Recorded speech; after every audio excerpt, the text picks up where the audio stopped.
and we are here to serve the public of Barbados and others. We are going to do the best that we can.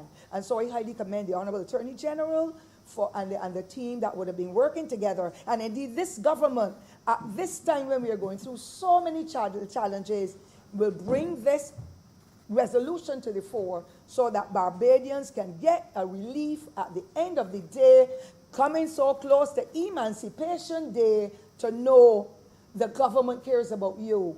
You care about the clients who face you every day. And therefore, I highly lend my support to this resolution and pray that as time goes on and the economy improves and COVID goes back where it came from, wherever that is, and leave us in the world at peace to be able to continue to reach out, touch, and change lives around, I believe that we can do it as proud Barbadians. And those persons who are working in the civil service, we know that they're all black people. Black lives matter. And this is another chapter in showing that we care for the people who serve us day and night, including those who are serving this honorable chamber, sir. I wish to thank you for giving me the moment.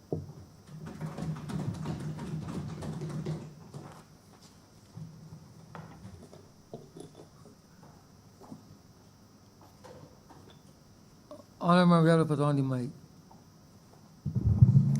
Honorable Member St. South. I thank you very much, Mr. Speaker, and I rise to give my support to the bill that's before the Honourable Chamber because, Mr. Speaker, it is important that we treat our citizens with dignity.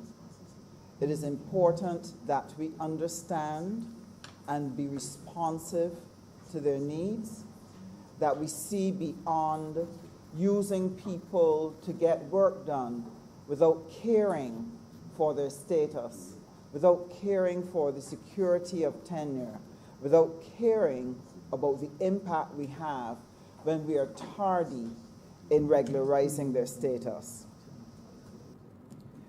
Mr. Speaker, Barbados is in urgent need of being able to bring the necessary reforms to the civil service in order that we can improve in our effectiveness, in our efficiency, because Barbados is now faced with very challenging conditions emerging out of the COVID. And it's going to call on every single person to make the necessary changes, to perform, to adapt to the various structures that will be made different. And how can we, in all honesty, call on our civil service when there are things that as leaders we have been negligent in relation to their well-being and to their peace of mind? If we need people to be responsive to what we are asking of them, it is very necessary that we are responsive to the needs which they have.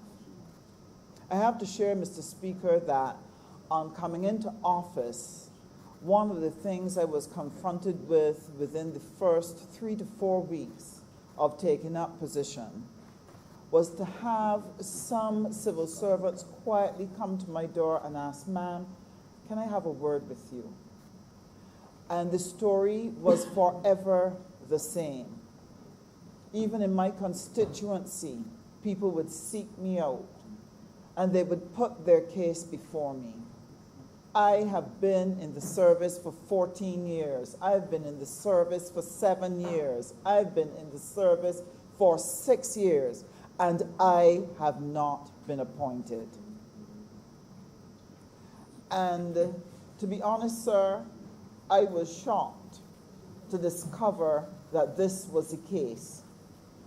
And they shared with me the discomforts that they experienced in finding themselves in a temporary position in which they could not take their lives forward.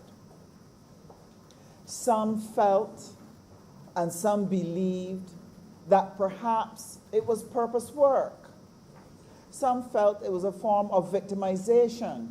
Very often they were unsure as to why after 14 years, why after 10 years, why after 7 years, I have not been able to be appointed?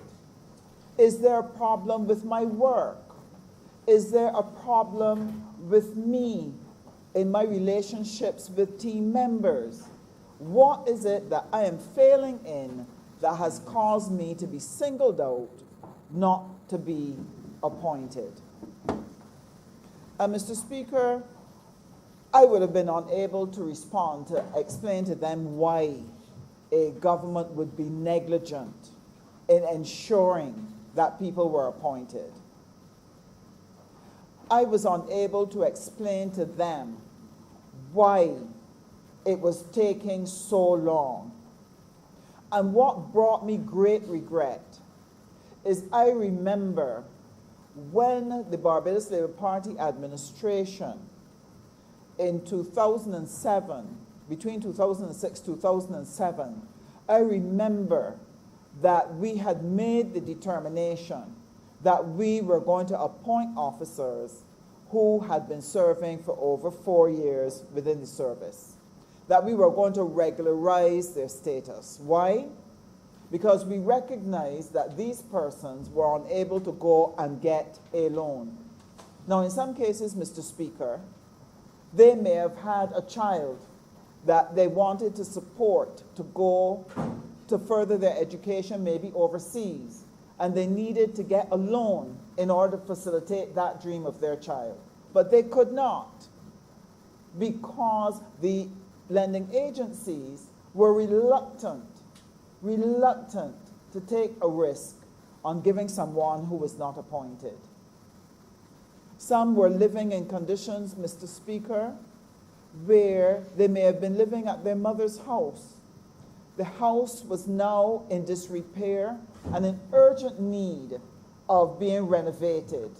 But again, by not being appointed, they were not eligible to take on the risk of a loan, and therefore they had to continue to scotch where they were and to continue in conditions that were less than acceptable to them and their families. In other words, Mr. Speaker, what was happening to the lives of those civil servants who were awaiting appointment, it was that we were injuring their lives. We were delaying their dreams. We were denying them the advancement that they deserved. And under those conditions, Mr. Speaker, how could you expect that people would be excited about their work, that they would be excited to always and continuously give up their best when their personal lives are hedged in and made difficult and made limited because they were not appointed, and a team of persons who set themselves up as leaders of the country could not take the opportunity so to do. So in 2006, 2007, the then BLP administration had made the determination to make sure to formalize those appointments and to generate those instruments. On the election, Mr. Speaker, the change in government resulted in the new administration laying aside and not publishing in the Gazette those people whom we had agreed to have appointed. And, sir, one can only call that an act of malice. One can only call that an act of bad-mindedness, to use a Barbadian term. And we pondered as to why they would single out these civil servants who had so richly deserved their appointment to lay those appointments aside when we had already determined that they would be formalized. All it required, Mr. Speaker, was to gazette it. Mr. Speaker,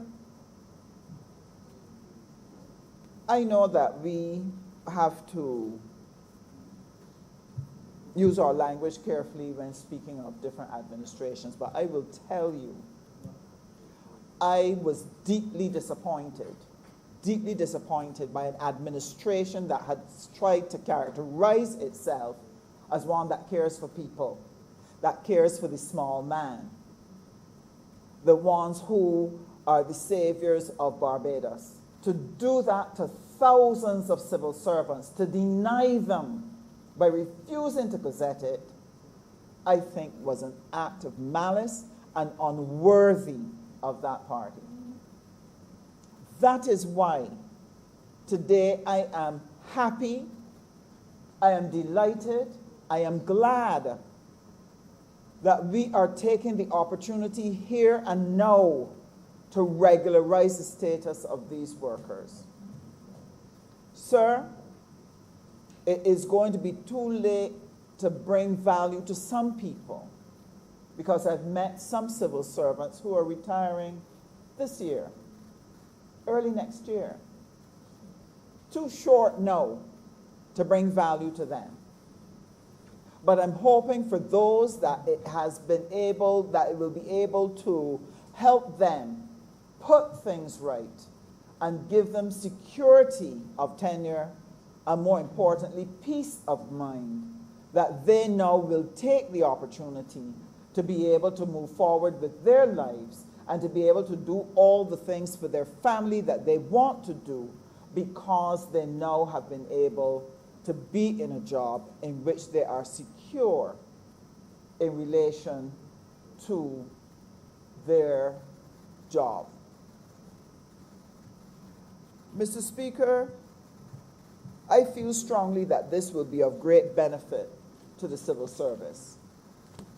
I feel, sir, that achieving this particular level of appointment, of being sure of their jobs, is going now to create a different environment, a different mindset in those who are going to receive this.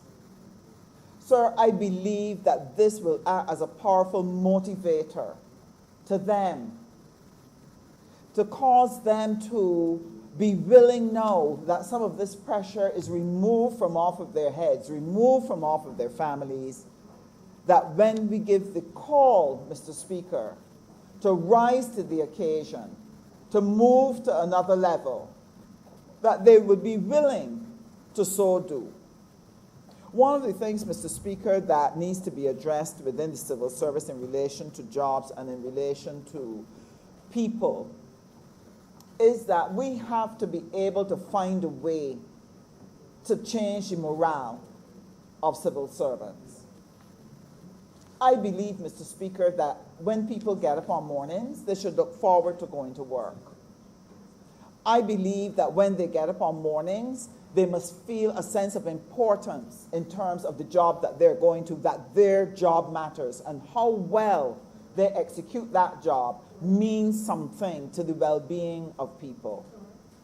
In my former life, Mr. Speaker, I constantly told workers Barbados is only as strong as what is going on within the minds of every Barbadian every day. And that it was imperative that Barbados is able to start building a nation of persons who understand our national policy and who understand how their dreams will be accomplished, because the national policy is on target, it's well executed, and therefore every person must contribute to that. I am hoping, therefore, that those now who will enjoy security of tenure, that their morale will rise and their hearts, their minds, their ears will be open to understand the critical role play in moving this nation forward. Indeed, sir, I often say that 30 people can get together and make a determination about leading a country into political independence. And once you share the message with the people and you're convincing in your answers to them the concerns they may have about going towards independence, 30 people can sit down and make that a reality. But sir, when it comes to economic independence requires that every single Barbadian puts his or her hand to the plow and work towards making Barbados a nation that is prosperous and successful. Sir, not only will the appointments create the security of tenure and therefore the peace of mind and hopefully raise the morale of our civil servants, I think that there's another benefit that is to be derived. Until one works in government, the average citizen does not have the awareness as to the impact the civil service has on their everyday life. They generally see the civil service as something they do not engage on an everyday basis, except they have to go and pay a license, except they have to go and apply for something, or they have to go and get permission for something, or they have to engage the court system. And so, very often, people who work within both the private and public sector have no idea of the far-reaching impact the job of the civil servant has on their life and their own prosperity. If we are able to appreciate the kind of impact it has, it would then make sense why, as a government, we should make every effort to make our civil servants comfortable and happy, give them the necessary leadership that they need, provide them with a consistent system of discipline, and give them interesting work to do every day that engages their mind, their energy and passion, and so by their effort be able to take Barbados forward. One of the things, when you look at an economy and you look at one of the things that can drag it back, as I said, how the civil service works impacts on that. I just want to give a brief example because I want people to understand why it is important what we are doing today. Mr. Speaker, within your economy, you may have, for example, someone who wishes to start a business. Let's say it's a laundromat. And the person would like to engage 15 workers. They've made their application, they've identified the place in which they're going to operate. They have started a process of interviewing people, looking to bring them on to work, and they've sent off for the goods and equipment that they need to start their business. When that equipment, Mr. Speaker, gets to the port, and there are long delays at the port in clearing that container, if there are licenses that they have to have, if there are inspections they need to have, and those things are delayed, what it means, Mr. Speaker, every week that business is not completed by our civil service to enable our private sector to move forward, you're doing a number of things. You're delaying jobs. Because you are delaying jobs, you're delaying consumption in your economy. Because the business has not started in the way that it should, it is not able to buy supplies, and therefore other businesses suffer.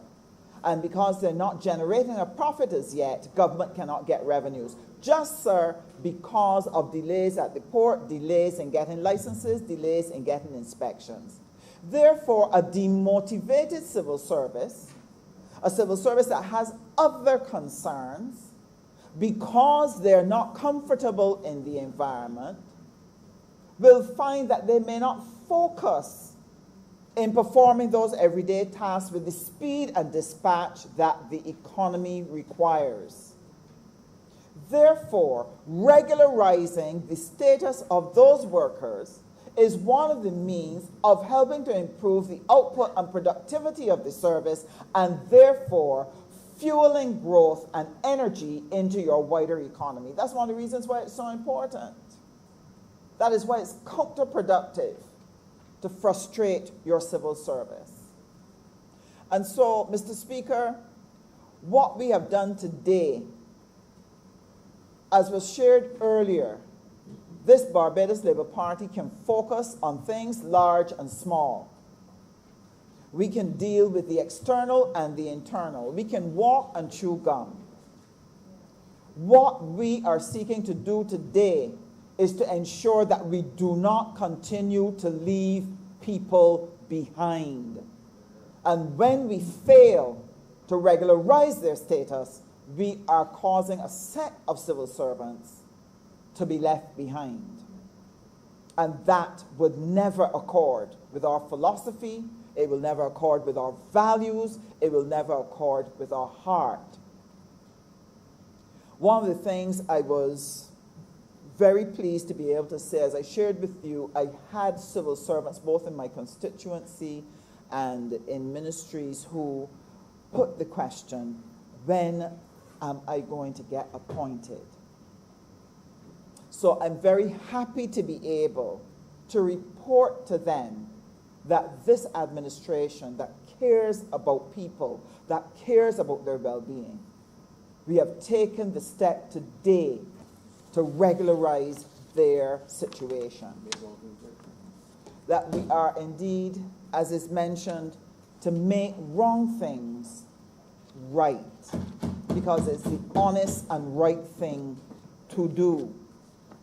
And so we can hold our heads up and know that as a government that cares about every citizen, a government that cares about the future of every Barbadian, large and small, regardless of where they find themselves, that through this act today, we are committing ourselves to moving Barbados and all of its citizens forward.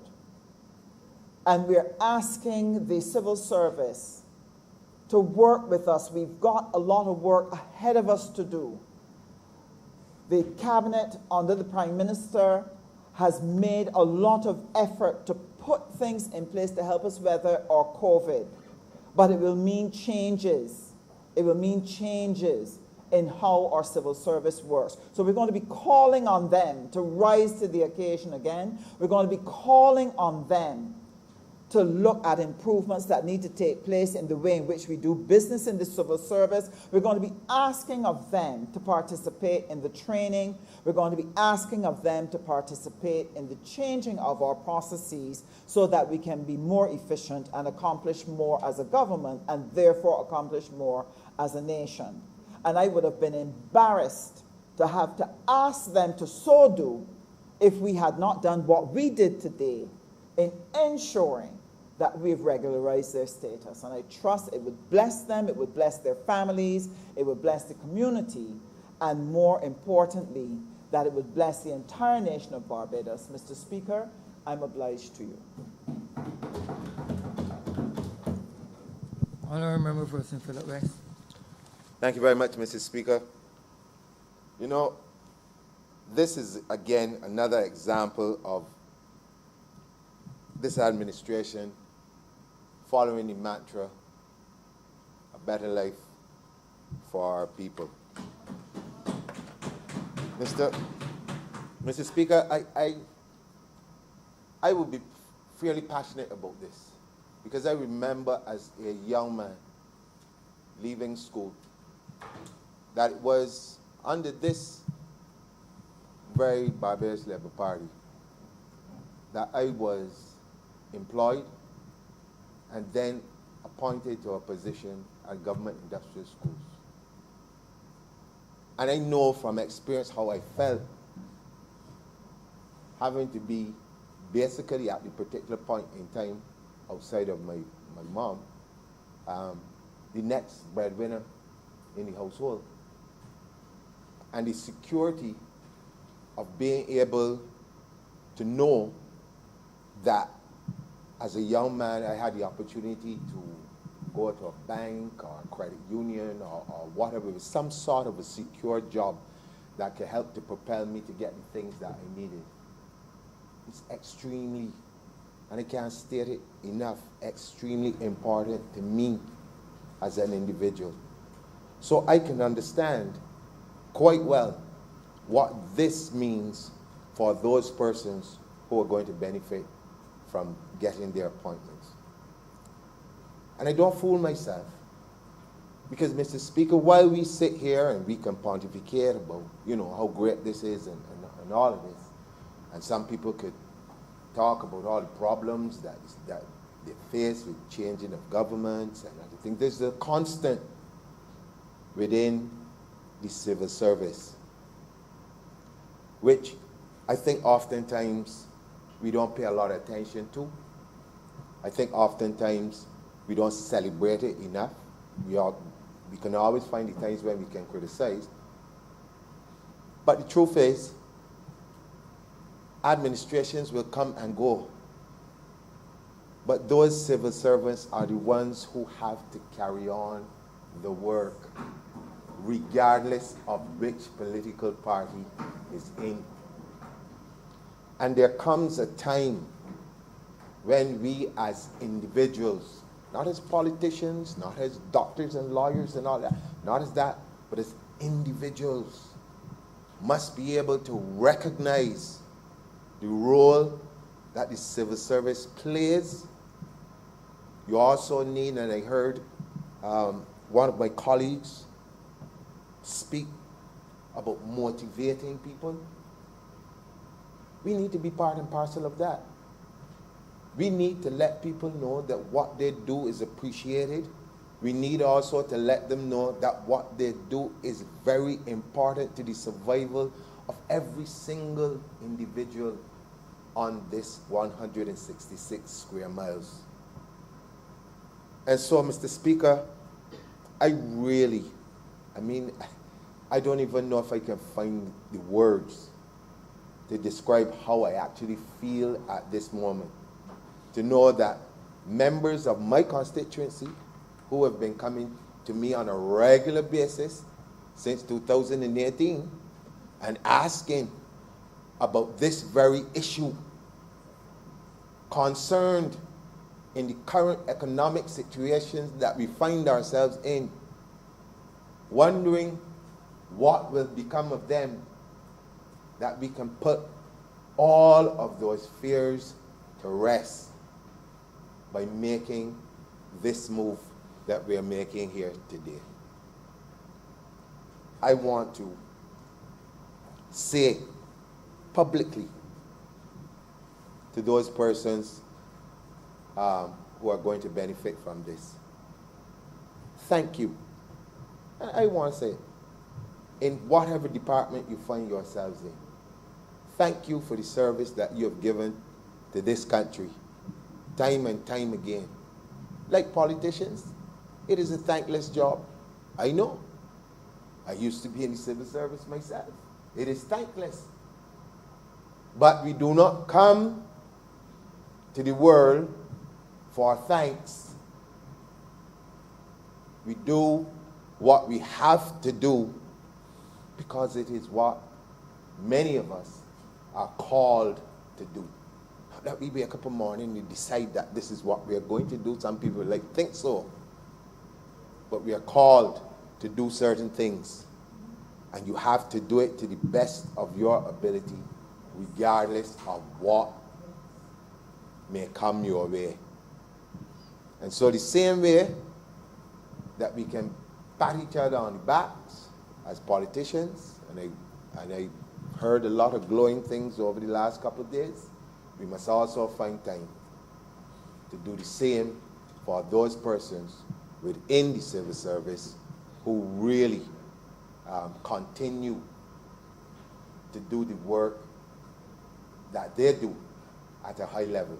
And so I just wanted to put that out there as a person who knows what it feels like to wake up and to know that there's a bit more security to what you're doing, and puts you in a better position to help your families and in some instances your community at large.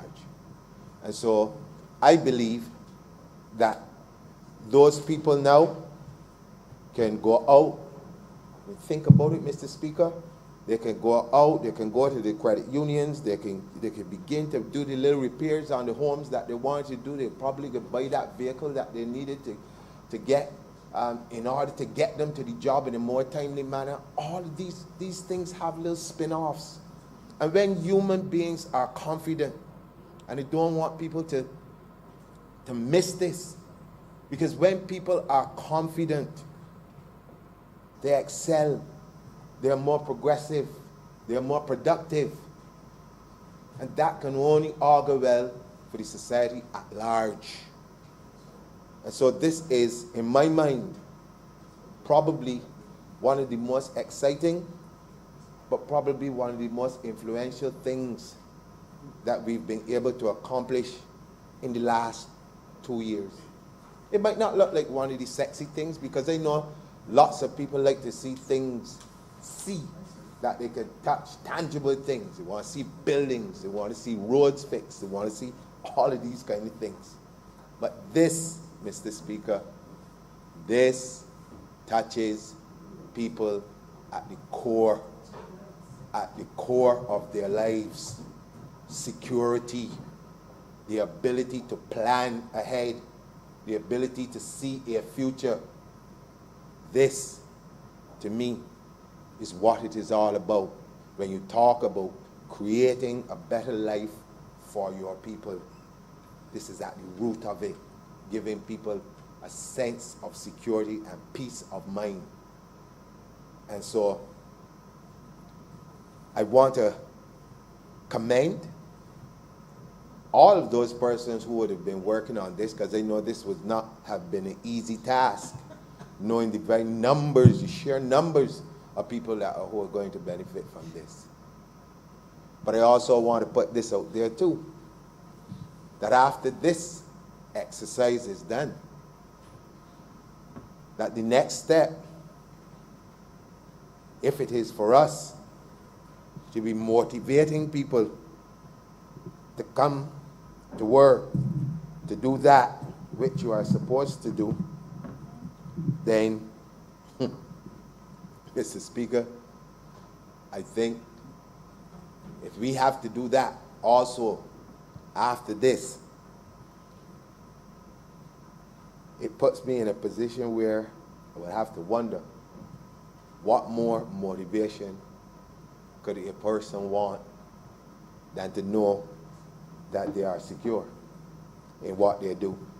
It is up for us now to move to the next steps. It is up for us, and when I say us, I talk about not only the persons within this room, I talk about the entire civil service, all aspects of government that have to work together to ensure that the mantra of a better life for our people, is real, and it's real to the people on the ground. The civil servants have a role to play, as they themselves know very well. But we have to ramp it up now in terms of what we do. You know, I sit and I watch what is happening around the world. And Mr. Speaker, as the world becomes more insular, and it is, people are going to speak in pure Bajan parlance that people understand what I'm talking about. Everybody breaking for themselves. Everybody around the world. And it is important that we begin to understand that every single part of government has to see with one focus. That if we're supposed to deliver things to people, doesn't matter what side of any political party they are on, you are going to deliver things to people. It cannot be that the job or the weight of that is only on the people leading the institutions, because the institutions are all connected. They always talk about the chain, links within the chain. They make it either strong or weak. And so therefore, with a step like this, it is incumbent on the other parts of the chain to also deliver to people in a timely manner things that we are supposed to do. Sometimes you can talk about it as customer service, if you want, if that is the easy term. But for me, individually, I always say to people, it is what is inside of your heart. Do you see what you do as being important? Do you see yourself of being part of making positive change for a country that has given you everything that you have? And I believe, Mr. Speaker, that if every single one of us, opposition included, if we see that as what guides us when we come to work, when we go to play, whatever activities that we find ourselves in, then things like this take on a whole different meaning. Takes on a whole different meaning. And I want to appeal to the people of this country. Do not take lightly aspects and moves like this. Like I said before, they might not seem as illustrious as new roads and sky-rise buildings and all of these things. But this act,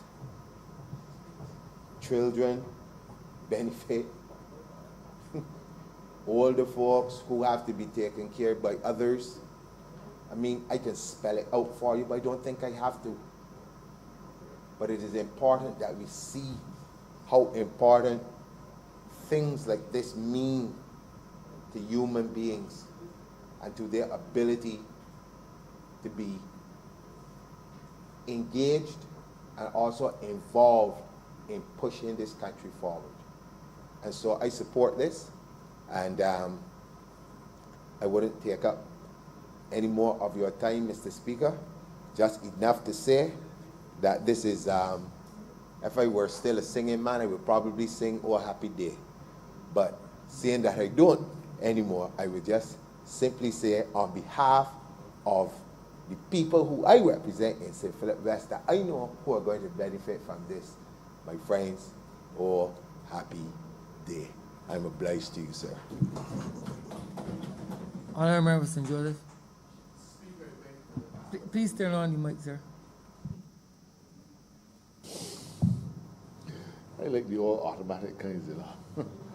Mr. Speaker, I beg to move that this resolution do not pass. Questions that the aforementioned resolution do not pass. All those honorable members in favor, please say aye. Those against, please say no. Me think the ayes have it. This resolution stands passed. Mr. Speaker. Order number 15, sir. In the name of the Honorable Attorney General and Minister of Legal Affairs, to move the passing of a resolution to approve the Public Service Teachers Amendment Order 2020. Honorable Member for St. Joseph. Mr. Speaker, I beg to move that the Public Service Teachers Amendment Order 2020 and the resolution in relation thereto do not pass. Questions that the aforementioned resolution do not pass. All those honorable members in favor, please say aye. Aye. Those against, please say no. Me think the ayes have it. This resolution do not stands passed.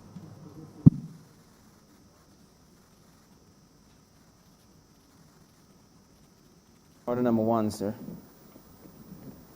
In the name of the Honorable Minister in the Ministry of Finance and Investment, to move the second reading of the Representation of the People Amendment Bill 2020. Honorable Member for St. Michael South Central. Thank you, Mr. Speaker. Sir, I will not be very long with this particular amendment to this very important piece of legislation, the Representation of the People Act, Cap 12. I do, however, want to begin by saying, sir, that this legislation relates to perhaps the single most important exercise that we have the privilege as citizens, as Barbadians, as individuals, to carry out. And that is our exercise of and participation in democracy. Sir, many of us will remember, for some of us it was more recently, for some not so recently, but the first opportunity that we had to participate in something that for many of us we long anticipated the opportunity to do. When I reached that age where I could be a part of something that the founders of this Barbados Labour Party fought very hard to allow all of us to be able to do, as new members and owners of a new Barbados. When I first had that opportunity, it was a very exciting morning. And my parents, me being the last of 3 girls, woke us up early and said, it's time. And we all walked up the road. I believe at that time it was the Haggett Hall Pilgrim Holiness Church, and made our mark. At that time in the constituency that is now St. Michael Southeast. And I say all that, sir, to say that the way that we manage and the way that we continue to allow and encourage and facilitate people's exercise and participation in democracy is important. It is perhaps the single most important thing that any government will do and will carry out. And while that practice happens for us on average every 5 years, one of the things that we continue to say and we continue to want to expand is the notion of democracy. The idea of democracy, the fact that it is not, in fact, something that you go and do every 5 years. That, in fact, when a bill goes to Joint Select Committee, when we bring a green paper that then becomes a white paper, when we have numerous consultations on the policy that government is proposing, all of that and citizens' participation in that is a part of the exercise of democracy. And certainly, sir, I have not seen a more consultative and therefore a more democratic administration in this country than this current Barbados Labour Party administration. And much of what we have sought to do, and I dare say we've been able to do, is to demonstrate the fact that democracy is not about one day every 5 years, but is in fact about expanding people's opportunity to be a part of the democratic process, to say what they feel, to be a part of the decision making, to be a part of the information gathering, because we need to know who, in whose name, and what are the characteristics, and what are the needs, and what are the desires of the people whom we represent. And only from that, it is only from that kind of information and that kind of participation that good, sound, effective policy can flow. So, Mr. Speaker, the representation of the people at CAP 12 from 1991 lays out the terms under which people are able to exercise their right to vote in this country. And it covers everything from the management of the National Register of Electors to how that register is transmitted, to who may form a part of that register and related matters. Now, Section 13 of that Act requires the annual publication of the registers of electors.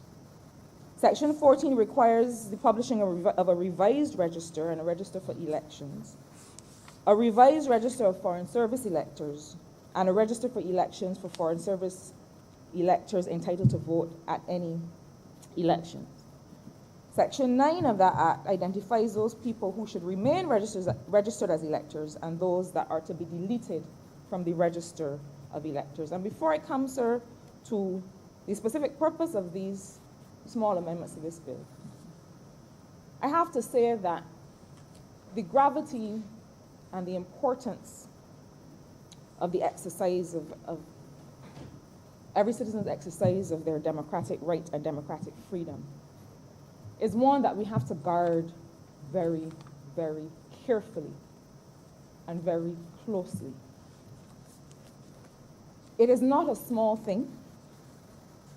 In fact, it is perhaps one of the most grave examples of disenfranchisement that one person can perpetrate against another. It is not a small thing to cause a person not to be able to participate or to exercise their right to vote because of actions that would see them not be represented in the register of electors. So that for whatever reason, a person may seek, through some nefarious activity or some activity that is in fact nefarious but seems to be innocent, cause a person to not be able to exercise that right. And so we have to be vigilant. And we have to set extremely high standards to make sure that no Barbadian or person who is entitled to exercise their democratic freedom is not so disenfranchised. So each year, in accordance with the Section 13 that I previously mentioned, the Electoral and Boundaries Commission publishes a notice that indicates that the register of electors for each of the 30 constituencies is published on January 31st, and it is available for inspection at the offices of the registering officers for the constituencies. So right now that register is available digitally, but when we say available digitally, it's on the laptops of the registering officers, and is available at the constituency registration centers and in hard copy at the public library, as well as at the department's office at Warrens. Now, sir, the question of access is an important one. And in the year 2020, the definition of access must change. Now, just because you print a document and you cause it to be placed at a location does not mean that you have done, arguably, your duty to provide access as we understand it in the year 2020.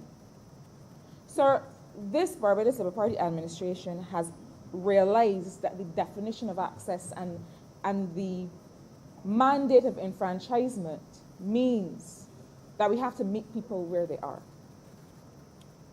It means that through our modernization project, it means that through our work on improving the ease of doing business and through many other initiatives, we have sought to bring Barbados forward into the 21st century and beyond so that we reduce the burden, the cost to everyday Barbadians of doing the things that we now take for granted. So it means that we've made sure that the police certificate of character application and access is now available online. It means that we've gone ministry by ministry, agency by agency, to make sure that we begin the process of digitizing records to make them more accessible, to make them more readable, to mean that we can more closely analyze the data and develop policy from information that is right at our fingertips, but that has not been properly used before. And so, sir, this issue of access with respect to the work of the Electoral and Boundaries Commission is no different. Just like we are moving to an e-planning system in town and country planning so that people can make their applications online, just as we are moving to digital stamping of plans so that you don't have to have a manual stamp and then put the plans back in the post and have people wait weeks to be able to carry on with their business. This, sir, is in the same vein. So not only is it the case that currently the constituency registration centers and the public library and the department's office in Warrens carry hard copy of the register of electors, but the commission also publishes the list of names to be deleted from the register of electors twice yearly. Now, for each deletion, the legislation currently requires the commission to publish the list of names 4 times in the daily newspapers, which amounts to 8 publications per newspaper each year. Sir, another part of the importance of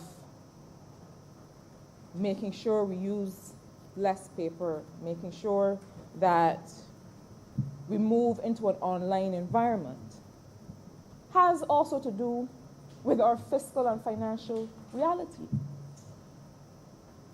Now, COVID-19 has meant, sir, that, and we've all gone over the numbers in this honorable place many times in the last few weeks, but it has meant that as an economy that is extremely open for what happens in the external environment, it has meant that as an economy that sees over 40% of its economic activity coming from the tourism sector, that we have estimated as much as a $400 million hit in our revenue.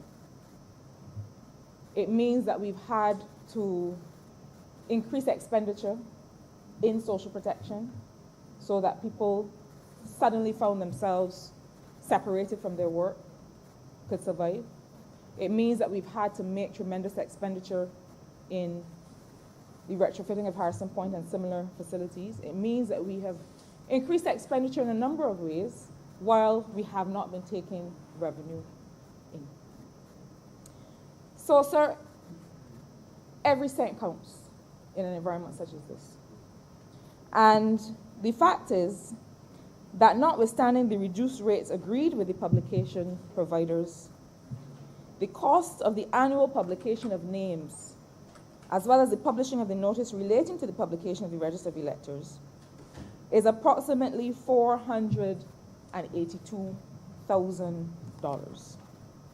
That's no small amount of money. And we have sought in every instance from cabinet, where we no longer carry those very thick files and heaping mounds of paper with us into the cabinet office, but we do our business electronically. We've sought as far as we can to reduce the costs, both financial and environmental, of having to print lots of paper. And we are seeking to be able to make similar efficiency gains across the work and business of government. So not just in order to save on the costs of publication, but also in order to improve access and similarly move the work of the Electoral and Boundaries Commission into an online environment, such that people have more ready access to understand, to know, to have exposure to the information that affects their democratic right, that speaks to their franchise as citizens of this country. This bill would therefore amend the Representation of the People Act, Cap 12, to make better provision for the use of technology in the electoral process, and to make better provision for the distribution of vital information by the Commission through the use of electronic technology. So it means, sir, that there's certain amendments that are required in order to introduce the notion and the idea and the use of technology throughout this act. And I will make very brief reference to the few short amendments. It means, sir, that we require the amendment of Section 2 to change the definition, to introduce a definition of electronic technology, which means an electronic system that has electrical, digital, magnetic, wireless, optical, electromagnetic, and similar capabilities used to create, generate, send, receive, store, display, or otherwise process data and information. It means, sir, that we also need to address the section that relates to the general duties of the Commission, so that we include at B of Section 3.1b, that the Electoral and Boundaries Commission will establish and implement procedures, processes, and practices for the efficient implementation of this act, and where required, the Commission may use electronic technology for the discharge of its functions under this act or under any other enactment giving powers to the Electoral and Boundaries Commission. So Section 9 relates to the right of electors to remain registered. It is something, sir, that Barbadians must and do hold dearly. It is something, as I said, that we have to remain ever vigilant about, because, as we've seen in other jurisdictions, sometimes the desire for influence may overtake, in some people's minds, their understanding of the right and proper functioning of their role and responsibility under the law. And so, with respect to Section 9, the right to remain registered, at 9.2, the Act makes reference to the fact that for the purposes of deleting from the register the names of persons referred to who may have died, who may not be a Foreign Service elector, or who may have become disqualified for registration, the Commission shall first publish once in the Official Gazette and twice at intervals of not less than 7 days apart by way of electronic technology. So it means that it removes, sir, the requirement to have these printed as paper documents, but it also expands the access, sir. It means that there are lower costs of transmission, so nobody has to get in a vehicle to drive to different places to drop off a paper copy of something at the public library or in Warrens. It means that those costs are reduced to the taxpayer, to the Barbadians, sir, that you and I and all honorable members represent in this place. So, sir, the bill goes through the various places, whether Section 13 that relates to the Register of Electors and the revised Register of Electors and how that is to be published, how changes to that are to be made known to the public. And finally, Section 71, which relates to the mutilating, altering of notices, and altering of lists and registers.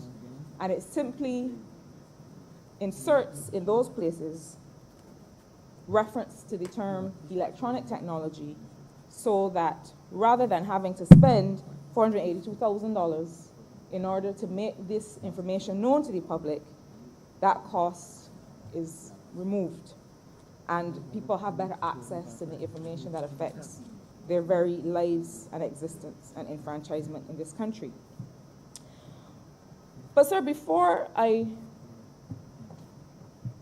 wrap up on this matter, I also have to make reference to the matter of altering notices and altering registers. Because the data protection bill that has passed the Senate, and for which there was a joint select committee that saw much consultation with the people of Barbados and with all stakeholders, gives us and allows for the protection of people's information. And so the protection of people's information is not just for the sake of it. The protection of people's information is also about their right to privacy, their right to a reasonable expectation of how that information is to be used, and also their right to remain registered and to remain included and engaged in the electoral process. Now, sir, this is an act that is a few decades old, and at the time, the fine for mutilating and altering notices that related to the register of electors was seen as a simple act of vandalism, of tearing down a list. And so at Section 71 of Cap 12, the Act, in its current form, makes reference to a fine of $250 for that action. But what I want to emphasize, Mr. Speaker, is that this is not a simple act of vandalism of a piece of paper or of a document. And so the bill, in introducing electronic technology to this section, so by saying that any person who, being a member of the public, alters, changes, or modifies any list, register, or document which is published or transmitted by means of electronic technology for use by the public, is guilty of an offense and is liable on summary conviction to a fine of $250. That is not just a simple act of removing public property. A person who removes a name, who modifies a name, who makes any change to the list to the register of electors, is committing, I would submit to this honorable place, a very grave offense against the very nature and spirit of democracy in this country. And so just as the data protection bill suggests that for similar misuse of personal information and similar efforts to disenfranchise Barbadians, that the fine be $10,000, we would suggest that by amendment to this bill, sir, that the fine at 2A of 71, as well as 2B, similarly be in the amount of $10,000. This is a serious matter. And we have to send a very serious message that we do not take lightly and we will not ignore efforts by any party to disenfranchise Barbadians in the act, the exercise of the very thing that we hold dear in this country. So, sir, with these very few words, I believe that while these amendments to this act are few, and while the need to move to electronic transmission and electronic management of these matters for which the Electoral and Boundaries Commission are responsible is not perhaps a very large matter, it is an important one, because it is a part of this administration fulfilling the mandate of enfranchisement and access and inclusion, and sending the message that we believe that democracy is something not to be taken for granted. It's something to be held up, it's something to be held on to and defended. And so with those few words, sir, I move that this I'd like to beg that this bill be read a second time.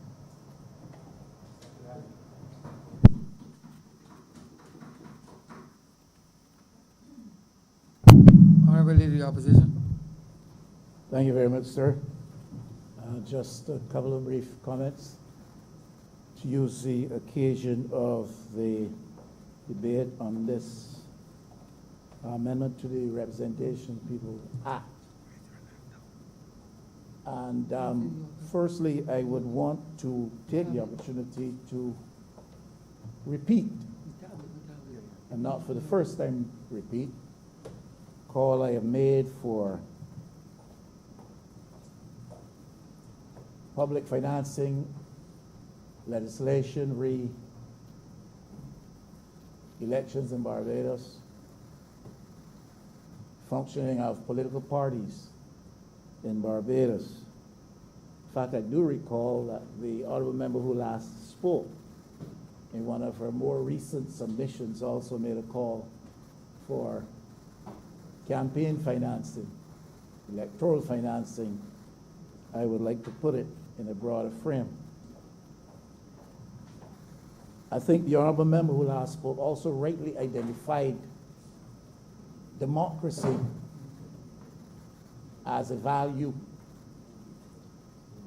that we hold dear, want to cherish, and one identified by her also as not being one which should not be taken for granted. There's a cost. There's a cost attaching to the practice of democracy.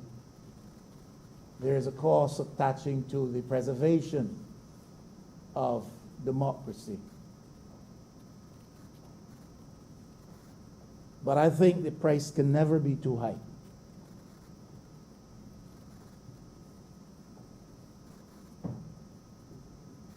I heard this reflection offered in recent days.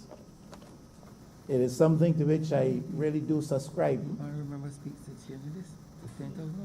And that is, we cannot pursue positive development and in a proper and truly meaningful fashion unless we do so in the context of democracy, democratic practice. Hence, Mr. Speaker, the name attributed to the most recently established party in Barbados, People's Party for Democracy and Development, or more popularly known as the People's Party, PDP. We believe in that. Democracy has a cost that attaches to it, to establish, to practice, to preserve it.